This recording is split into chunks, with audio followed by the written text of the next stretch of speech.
Hello, it's your boy Davidoff. Welcome back to Movie Monday. This week is quite short, 1 hour 11 minutes. Just finished, I finished it weeks ago actually, but just finished uploading my reactions to Ultraman X.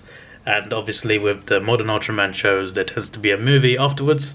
And yeah, even old ones to be fair, but it's more common with like new shows.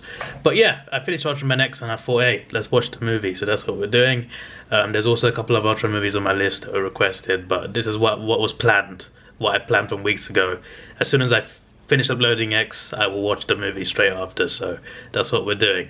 So yeah, I'm looking forward to this. Hopefully it's good, and it's good to see the real Mount Fuji. If you don't know the reference, my recent Blazer reaction, there was a monster, and I thought it was Mount Fuji, but actually the monster's back. I was so embarrassed. But anyway, yeah, hopefully this is good. The first comment actually quite interesting. I shouldn't really read comments because it's spoilers, but this comment is quite good. Have a look at this. Not only is the mum played by the actress of Rena from Ultraman Tiga, but she is also the daughter of Susumu Kurobi, the actor of Shin Hayata. Now that's a fun fact. You know, for a few minutes I thought this was like a recap of the show. For a second I'm just like, have I clicked on a compilation film? Because it felt like that for the first 7 minutes. At first I was just like, well, this is a long time to spend on talking about episode 1. Then it went straight to Grease. I'm just like, okay, it's not that long a recap. It's not an hour-long recap. But for a second I was a bit scared. I was just like, wait, what? But now I'm seeing this Hayata scene, which is quite interesting. I love how X has gone from telling Daichi about Asuna's fitness levels to X literally directly telling Asuna about fitness, telling her about eating a biscuit, half sugar and too much fat. Right, so X is a good nutritionist then. We're only 16 minutes in, and that is a boss level kaiju. I mean, this is the end after the end of the show, but still, that's a boss level kaiju. Like this, it's very early in the film for that. Also, that Tiga statue is quite like. I remember the statue obviously in the Tiga show, so I feel like that was a nice nod to that. I do wonder if Tiga will actually come out there. Now that is quite the collection of cards. Now there are definitely going to be special guests in this for sure. I mean, we saw him throughout the show. Surely the movie will now turn up a free Ultraman for free kaiju. It's so predictable. First of all, I love the way they brought Tiga to life. Like, I wasn't expecting it to be done that way, but when it happened, it made sense. Like, I really like how the kid was the one who brought Ultraman Tiga back.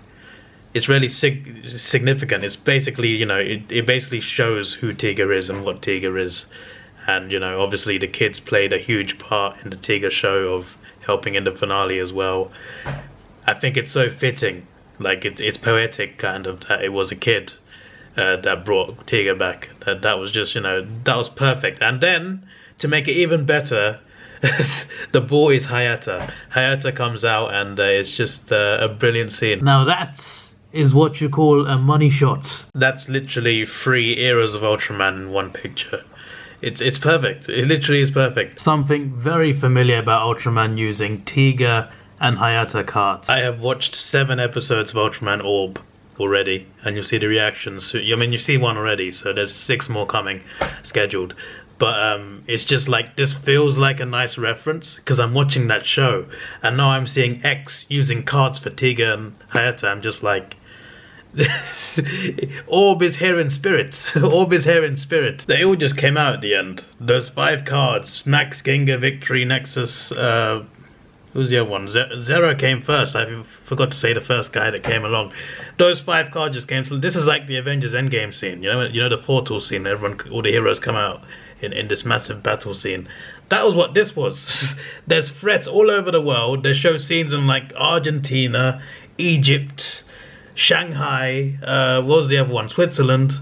There's so many different locations where this monster is dwelling, and then these 5 Ultramen just come out of nowhere. Their cards start shining at the base, and then all of a sudden they're coming into the battle, and it was just like one big cool like Avengers type scene. I thought that was I like this. There's a lot of fan service in this movie. I'm very surprised, pleasantly surprised. It does kind of make sense though, because Ultraman X, like, it has a lot of special guests in the show.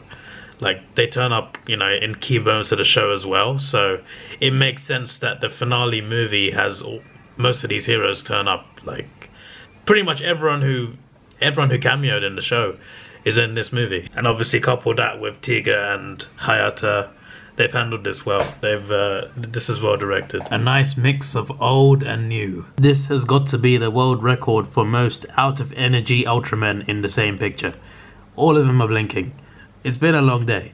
What a place to pause it. I love how they kept her excitement for Zero. The episode where she got kidnapped, she was a big fan of Zero, so I like how they kept that. You know, they kept that vibe. As soon as she saw Zero again, she started fangirling again, and I don't blame her. I love how they subtitled the sound effect of I had to take it off. So X has got his original body back, so he has to go back to his mission. So he separates. That's a bit sad. You know, the Daichi deserves a bit more time, I think. But yeah, him and Daichi, that was their last battle together, and Daichi had no idea. Damn, a way to throw it on him. Did it for X as well. Was this like done by the show or the uploader? If this is done by the show, it's pretty clever. They put it like a comic book, basically. Still feel like it's a bit sudden, you know. I get that X needs to go back, but like, they had a big battle, this amazing battle, and then suddenly Daichi is no longer with him, and he's just like, yeah, I gotta go, man. I'm just like, come on now. At least, like, spend a bit of time, but fair enough. I guess, you know, Daichi stays. Haruki went, didn't he? Haruki went with Zed, didn't he? But he wasn't in Ultra Galaxy 5, but he left at the end of Zed. Differences. But I guess Daichi's more likely to stay on Earth, even if he had the option. So, yeah. And also, yeah, I forgot to say, Renna's in this. I mean, she's not Renna, but yeah, that's a good. It's interesting that her son is Tiger in this. That's quite a nice nod. Also, this Carlos guy was funny. Whoever this actor is, he put a lot of effort, a lot of fun effort. He had a lot of fun playing this role, because the way he was acting. This guy was a lunatic, but it was funny. The credits are rolling now. I think there's just highlights basically going on in this. I'm trying to see if there's like an extra scene. They're just showing some clips. But anyway, yeah, I like how they ended it. So like X said he would return if Earth's in danger again, and literally the next scene, you know, they're all just chilling at base, and then X turns back on the radio. They're eating food. He tells Asuna that's 54% sugar. He just cares about Asuna's health, I guess. But anyway, he's coming back because the monster's broken out, heading towards Earth. So and they end it there, you know. Daichi says let's go. X is not there yet. The kaiju's not there yet. But Daichi's like because he can still see X through the device.